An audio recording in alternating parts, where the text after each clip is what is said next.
Dear students, अस्सलाम वालेकुम। आज के लेक्चर में हम सीखेंगे कोफिशिएंट ऑफ कोरिलेशन यानी आर कैसे कैलकुलेट करते हैं। एक्स और वाई वेरिएबल हमें गिवन है। एक्स और वाई वेरिएबल हमें गिवन है, रेड में लिखा हुआ है। एक्स की वैल्यूज़ 5, 6, 7, 8, 9, 10, 11, 12, 13, 14, 15।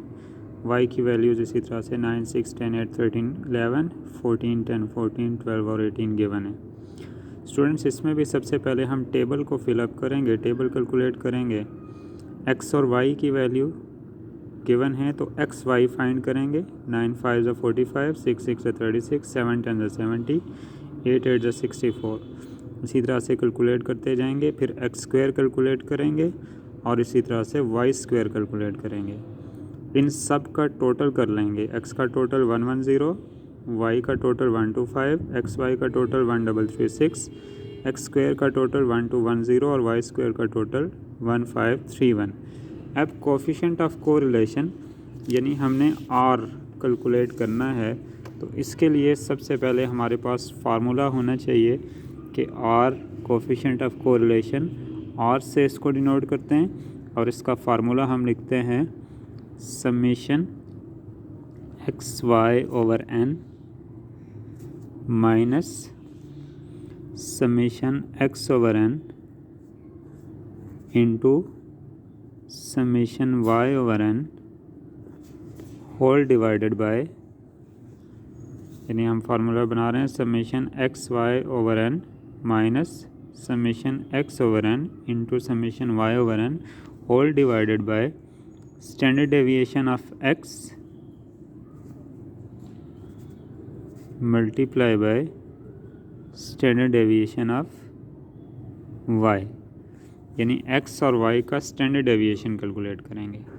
सबसे पहले अब हम फार्मूला हमने लिख लिया। वैल्यू कैलकुलेट करने से पहले हम स्टैंडर्ड डेविएशन कैलकुलेट करते हैं एक्स और वाई का। तो एक्स और वाई का स्टैंडर्ड डेविएशन का फार्मूला भी हम लिखते हैं standard deviation of X. Standard deviation of X का क्या फार्मूला है? अंडर रूट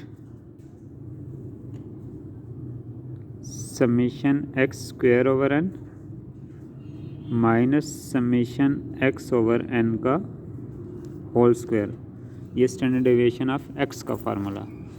और इसी के साथ ही हम लिखते हैं स्टैंडर्ड डेविएशन ऑफ वाई का formula. Standard deviation of Y कैसे कैलकुलेट होगा? Summation Y square over N minus summation Y over N का होल स्क्वायर। फार्मूला हमने लिखा standard deviation of X summation X square over N minus summation X over N का whole square, और इसी तरह से स्टैंडर्ड डेविएशन ऑफ वाई का formula लिखा हमने summation Y square over N minus summation Y over N का whole square. जी, अब हम वैल्यूज़ उठाते हैं टेबल में से। एक्स स्क्वायर की वैल्यू हमारे पास टेबल में मौजूद है। जो एक्स स्क्वायर की वैल्यू है हमारे पास टेबल में 1210, इसको डिवाइड करेंगे 11 में, माइनस सिग्मा एक्स की वैल्यू हमारे पास मौजूद है 110, इसको भी 11 से डिवाइड करेंगे और इसका होल स्क्वायर ले लेंगे। अब वैल्यू हमने फिलअप कर ली। अब इनको कैलकुलेट करते हैं। इसको डिवाइड किया तो हमारे पास आंसर आएगा 110, और इसको डिवाइड करके स्क्वायर भी लेना है। डिवाइड करेंगे तो 10 आएगा और उसका स्क्वायर लेंगे तो 100 आएगा। हमने डिवाइड करके साथ स्क्वायर भी ले लिया, और मज़ीद इसमें से माइनस करेंगे तो हमारे पास जो वैल्यू आएगी वो आएगी 10।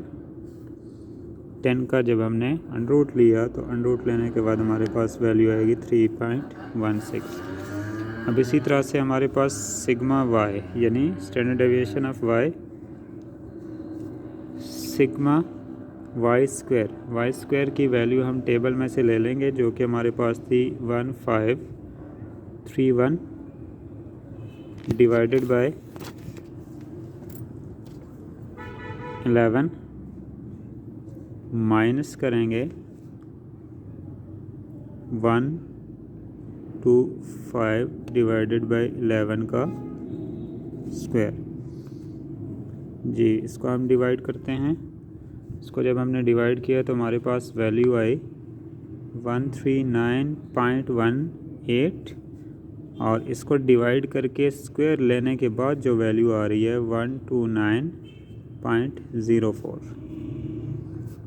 इसमें से सब्ट्रैक्ट करेंगे, सब्ट्रैक्ट करने के बाद वैल्यू हमारे पास आई 10.14 और इसका रूट लिया, रूट लेने के बाद वैल्यू हमारे पास आई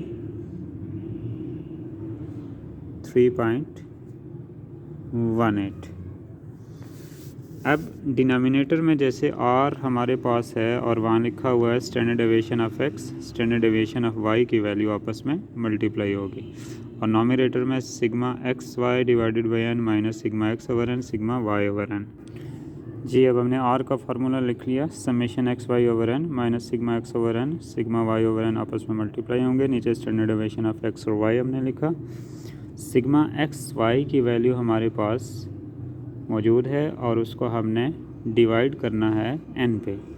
सिग्मा एक्स वाई की वैल्यू हमारे पास ये मौजूद थी, सिग्मा एक्स वाई 1336, इसको 11 पे डिवाइड करेंगे तो हमारे पास आंसर आएगा 121 minus sigma X over n। Sigma X over n की वैल्यू हमारे पास मौजूद है, सिग्मा एक्स की वैल्यू 1110 है, इसको 11 पे डिवाइड करेंगे।